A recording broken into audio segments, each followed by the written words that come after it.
Hello, my name's Phil Getz. I've been teaching 8th grade math, and I came up with a concept that I thought was pretty useful when working with these lines where it's kind of best fit, right? So there's data in the scatter plot here, and we want to find the relationship between height right here, so height right here, and foot length right here. So the concept I came up with is called ish, right? And ish has some synonyms, right? Approximately, about, and also answers may vary.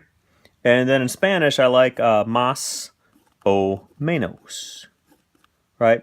So what I mean by all this is, let's look at this problem here, right?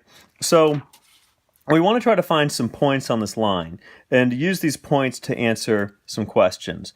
So the first point I want to use is 20, 150, right? 20, 150. If we look at that, we go over 20, we go to 150. Okay, got it. Find a second point. 23, not really easy to see. Looks like 57, 58, who knows? Look at 25. Oh, looks like this might be 164. Come over here to 27.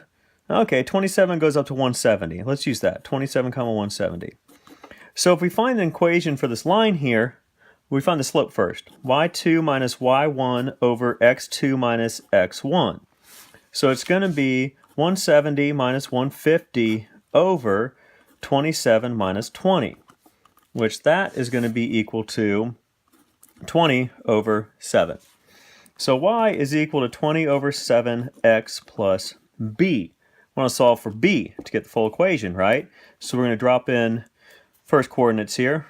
We'll say 150 is equal to 20 over 7 times, what do you have for x? 20 plus b. It's going to be 150 is equal to 400 over 7 plus b. So what do we do with that 400 over 7? Well, let's see if we can figure out what this is. So 400 divided by 7 is equal to 57. We'll round to 50. We'll round this to 57, right? So 150 is equal to 57 plus b. b is equal to, subtract from both sides, 93. So our full equation is y is equal to 20 over 7x plus 93. Let's answer a question here then. So based on the graph, what's the approximate length in centimeters of a person whose foot is... What is the length in centimeters of a person's foot if the person's 190 centimeters tall? 190 goes off the top. We can't even tell to look at the graph to see what that number is going to be. But likely we have the equation. 190 gets plugged in for y, right? So if y is 190, what's x? 190, put in here, 7x plus 93. So this then turns into, subtract 93 from both, 97 is equal to 20 over 7x, right? And you can divide by 20 over 7, or I like to multiply by the inverse, right? So take this, multiply by 7 over 20, multiply this by 7 over 20.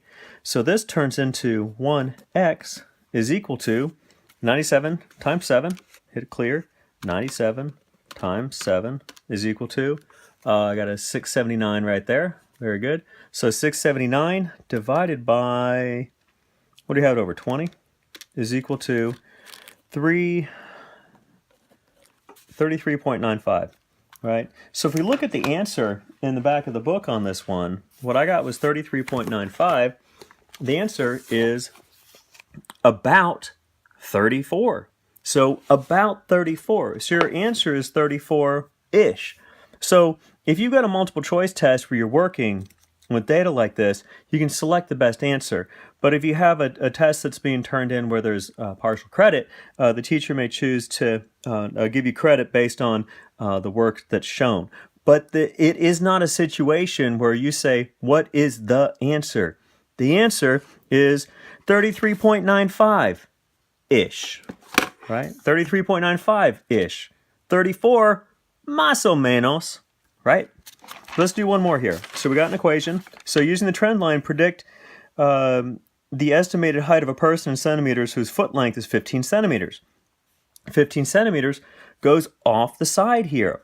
So what this means is you have to be a smart consumer of data, right? To be able to look at this data, so the graph doesn't go all the way to 0, right? So the graph doesn't go all the way to 0 over here. So that cutoff means that it's only showing the part of the graph where the data points are, right? So it's asking for 15, which goes off to the side, so it's not shown. So luckily, we can plug it into our equation here. 15 is along the x-axis, right?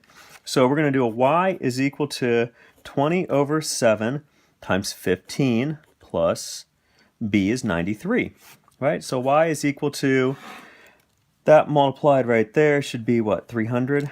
Let's just double check. So a lot of times on the test you can use a calculator, right?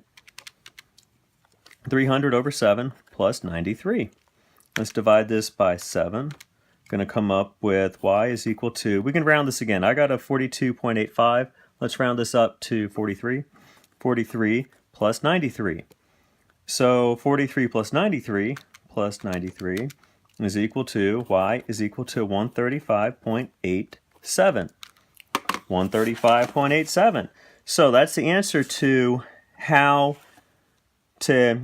tall somebody is. And you can tell it goes off the bottom right here, right? So 135.87 isn't even on the graph, right? So let's look at the answer in the book here. The answer is about 136, más o menos, right? So the last one here, it just says, what is the slope of the trend line? Which we have the slope, which is 20 over 7. We figured that out already.